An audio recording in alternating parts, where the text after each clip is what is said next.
Hello everyone, my name is Tej. I work in the recruitment team. I work in the marketing department of the recruitment team. Today I'm talking about personal brand. So if you think of your CV, if you think of your Instagram profile, your LinkedIn, your Facebook, sometimes the way you dress, the way you talk, all of this is your personal brand. And I'll get to that in a second. So I think it is your most powerful asset. But when I say personal brand, I also mean reputation. You can't have a brand and look like you're doing things and be a shit person, because then what's the point, right? So it all has to go together. There's an interesting kind of saying, which is that your employer can't fire your personal brand, you can't have it repossessed, and you need no qualifications for it, right? So we can all have one. Just quickly, who am I? I'm a property investor, I'm a recruiter, podcaster, blogger, loads of different things, right? So I help people kind of work on their brands and speak publicly about this stuff. So what is a personal brand? This is quite a short slide because it is really simple. It is what you're perceived as. So why I say perception and not what you are is because some people can have a brand but actually be a completely different person, right? So that's why the perception is important. Now, ideally, your personal brand will be you. So it shouldn't be how you're perceived, it's who you are, right? But as we move more digitally and we meet people online more and kind of, not face to face, it kind of becomes who Google says you are. Because if we type our names into Google, and if I don't know someone in this room, what Google tells me, I'm probably going to believe, because we often believe Google without question, right? And so I think that the top one's really important because, sometimes someone comes into the room, you talk to them, they leave, and you say to your friend, oh, they're really nice, I really like them. And sometimes the opposite happens, and you say, yeah, I don't really like that person, right? That, in a way, is personal brand on a kind of niche and smaller level compared to, say, something like social media. So why I think you need one. So I put the reasons here. A lot of what I'm saying has caveats. A lot of what I'm saying is probably more aimed at people who want to have their own business or their side business, who want financial freedom, whatever you want to call it, right? So as much as we're all employed here, this is more focusing on your side businesses, your passions, also on your main job. I'll get to why in a second. So again, when you Google Babylon, what comes up? Our website, our Glassdoor, our LinkedIn, etc. So we're a real company where we have trust, we have reviews. If you Google anyone in this room, are they going to have the same level of trust and credibility as Babylon? Probably not, hopefully not, because Babylon should be kind of top in terms of credibility and trust. I think when it comes to meeting people, it can warm up the introduction and the conversation because they already feel like they know you, right? For example, I have a podcast called Tej Talks, which we'll get to in a second, and the color is yellow. I wear yellow a lot. I'm not wearing it today, but I meet people sometimes and they're like, you're not wearing yellow. I'm like, oh yeah. And it's kind of become an expectation that I should wear it now as my brand. And that warms up a conversation with someone you may never have met before. And that's why it's, out of many reasons, important to have this brand to support who you are. If we're looking for jobs, as contractors, as permanent people, looking for a job it can be painful, especially when you deal with recruiters. I'm going to put it out there, right?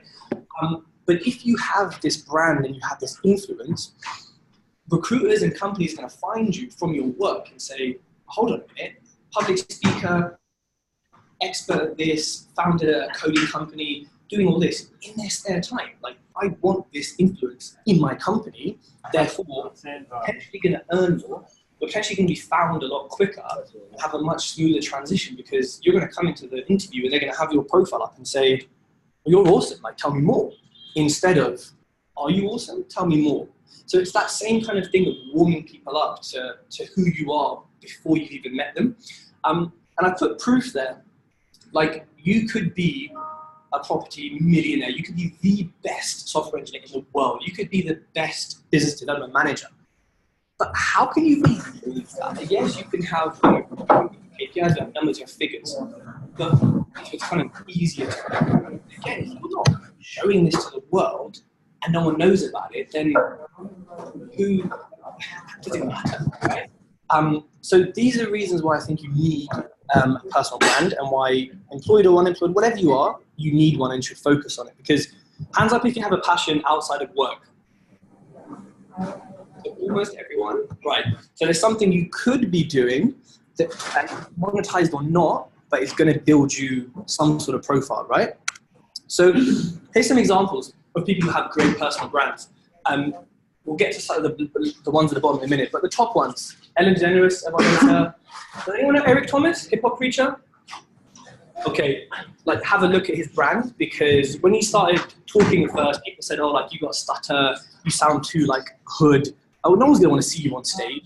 And now he's one of the like highest paid speakers, and he uses slang. He doesn't wear a suit. He literally wears shorts, a cap, and like a baggy t-shirt, and yet he just gets on stage and inspires millions, right? You've got Andy Frisella, who's the MF CEO. I won't say what MF stands for. You've got Jay Shetty. Anyone know Jay Shetty? Yeah, Trevor Noah. Oprah Winfrey, everyone's heard of Oprah, right?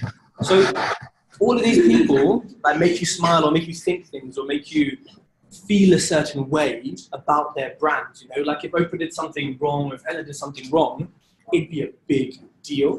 And that's because they've built such a positive brand and example of who they are, right? And again, reputation comes along with this, right? They do good things. And on their way up, you've got some people here, you've got me, of course, you've got two of my good friends in property. You've got some people who are in the room right now. Follow these people, because what you'll find is people at the top have very established brands. They know who they are. They know exactly what they're doing. The people here are still kind of working it out and on their way up and building things. And I think it's important, you know, instead of looking at, you know, Jay who has like, I don't know, 2 million followers, to look at people who have 1,000, 4,000, 100, 200, because it shows you the steps of going from here to here, instead of just seeing something that's like unobtainable. So before,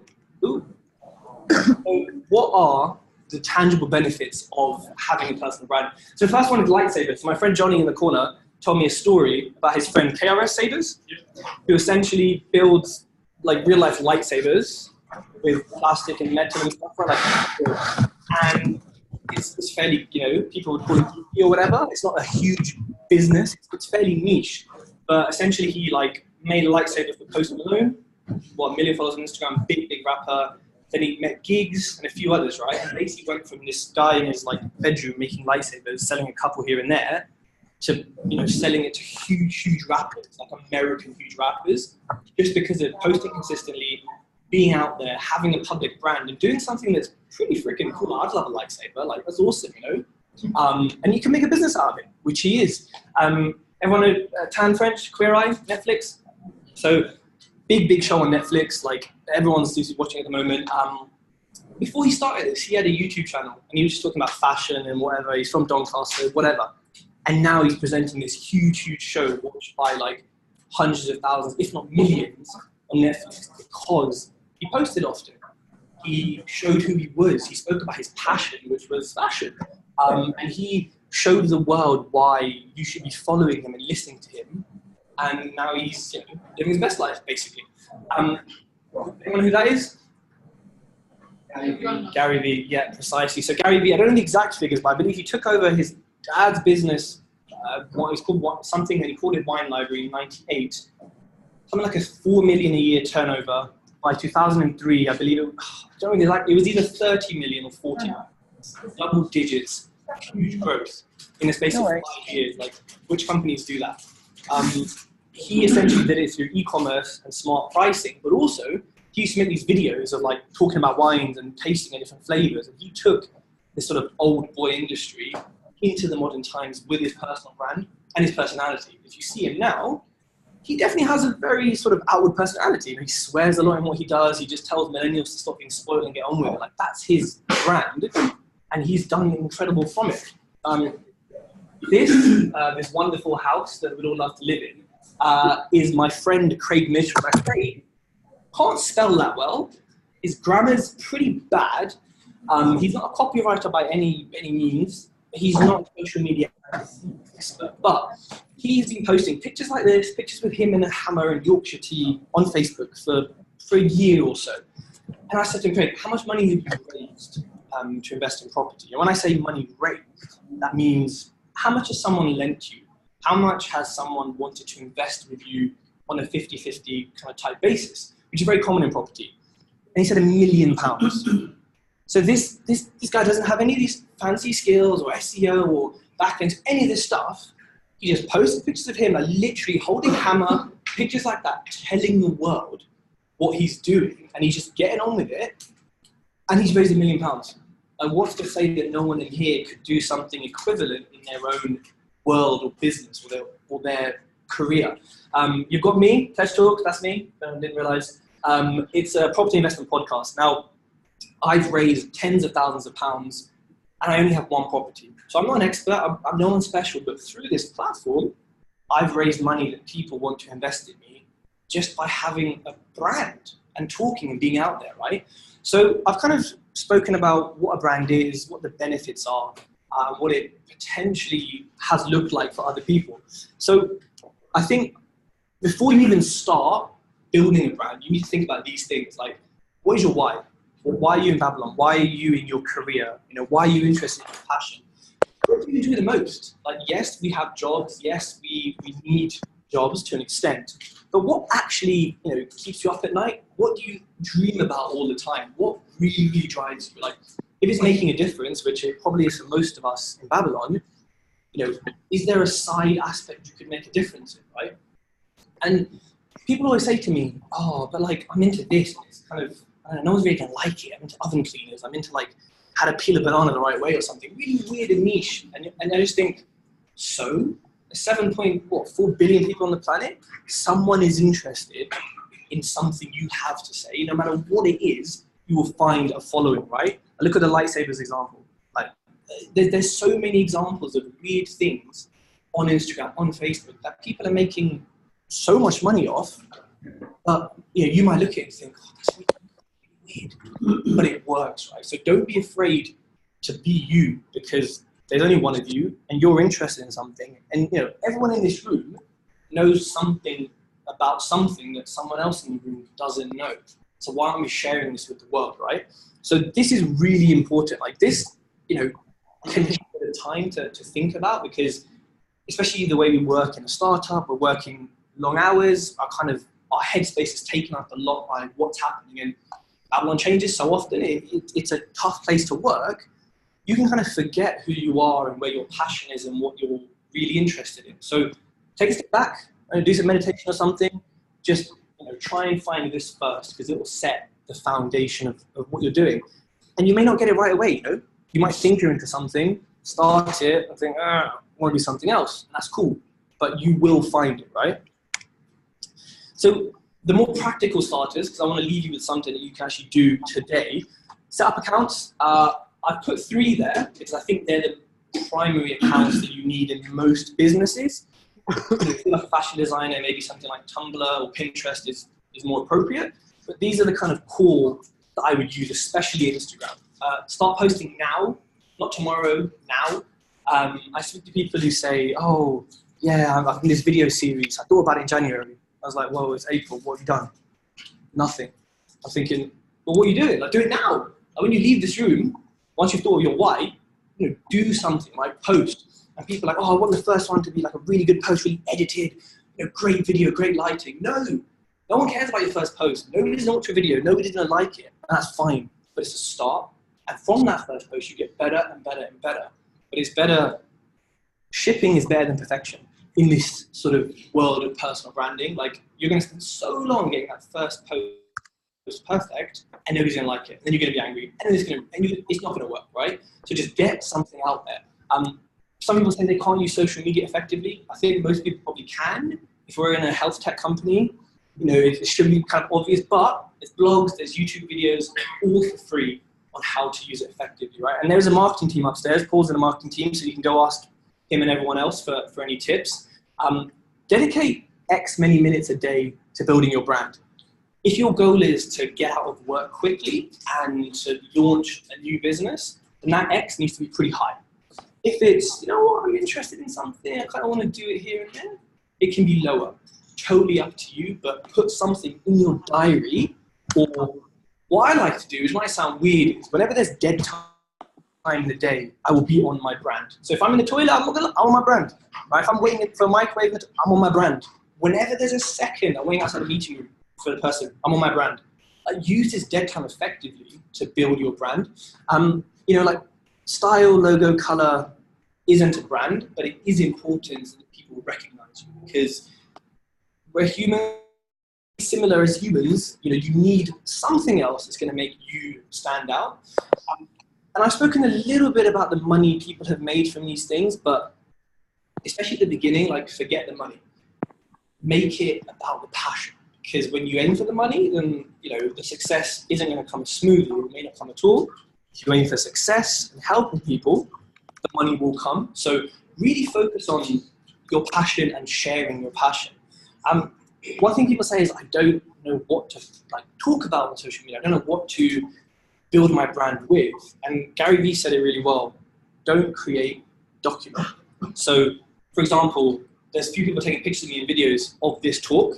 This talk will be released over 5 weeks as clips. Every picture will be released for the next month with different sayings on a different whatever on it.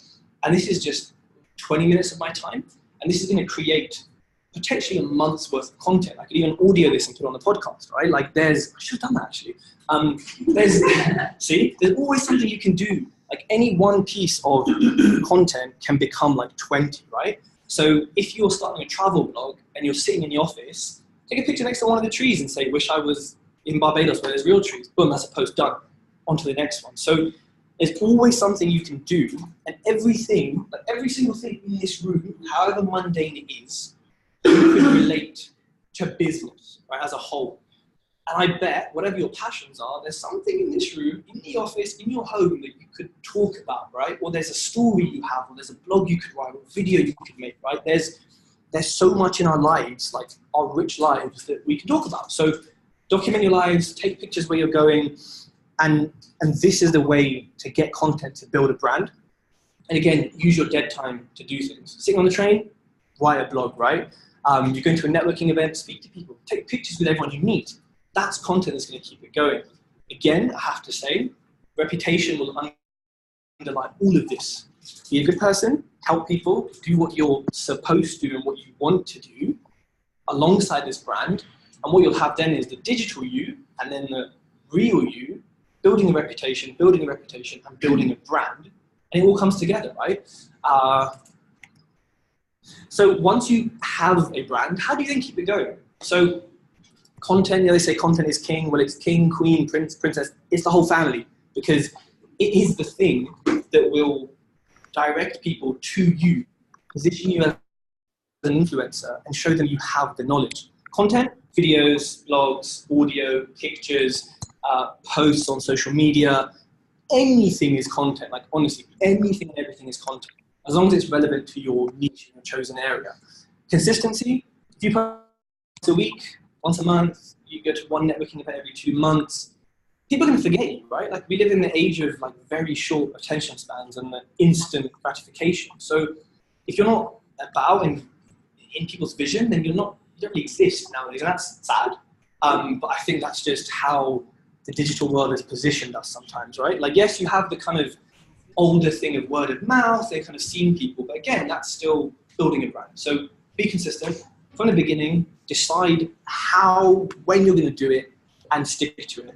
And also, it shows you're ready for more business because you're active.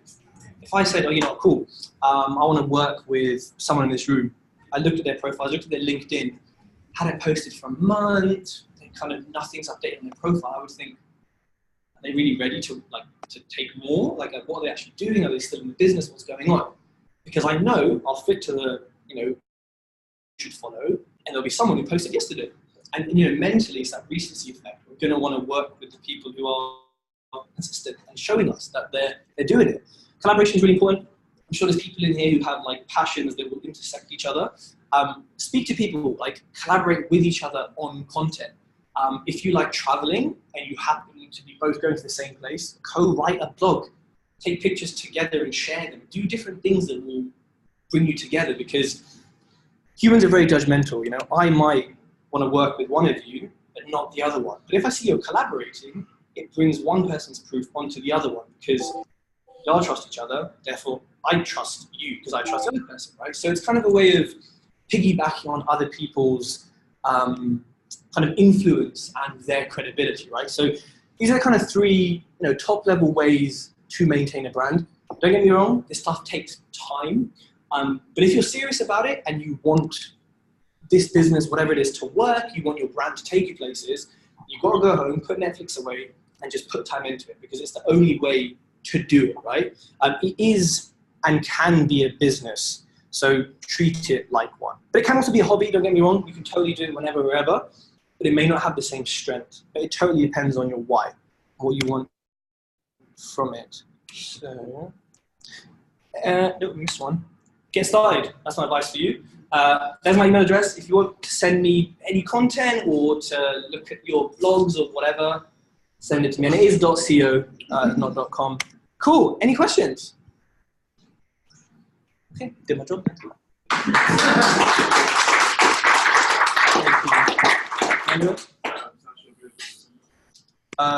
Yes, I'll send it to Yasmin to send that to everyone.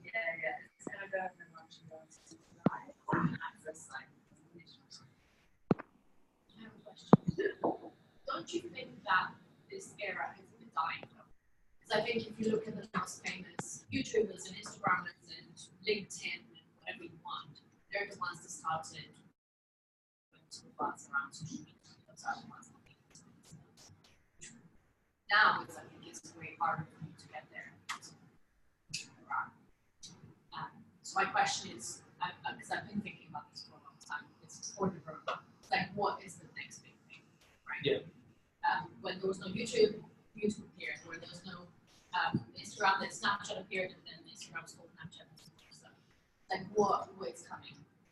I don't know. I don't know either. That's not but I think what's important is there's always going to be competition. There's always going to be saturation. If you're better, you'll be better.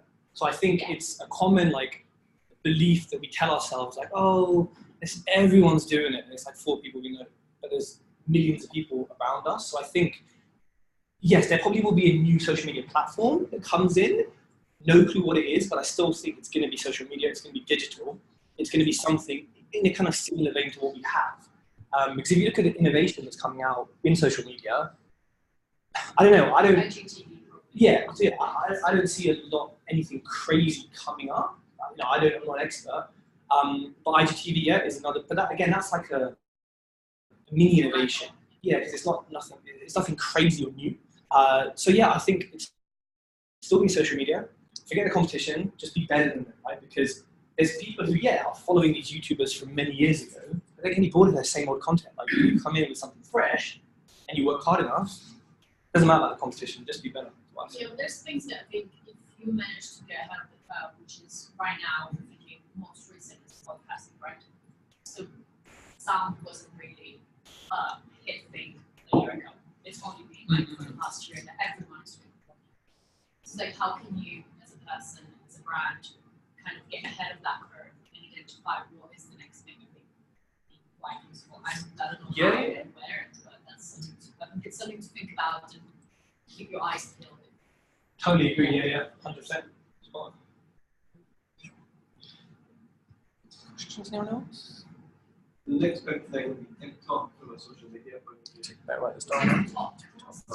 Oh, Like Vine.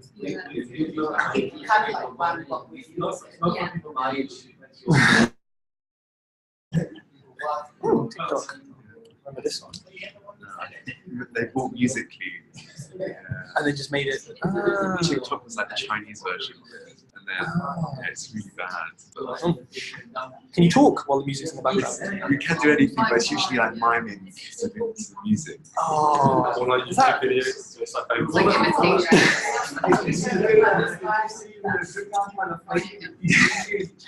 TikTok in a way.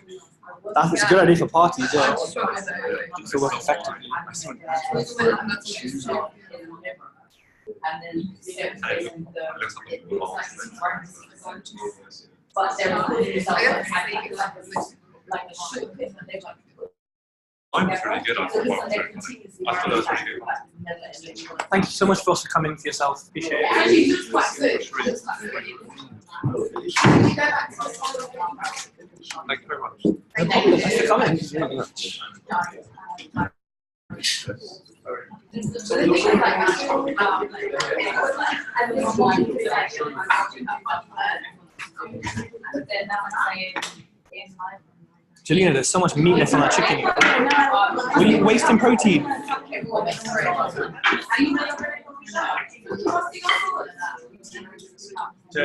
was great.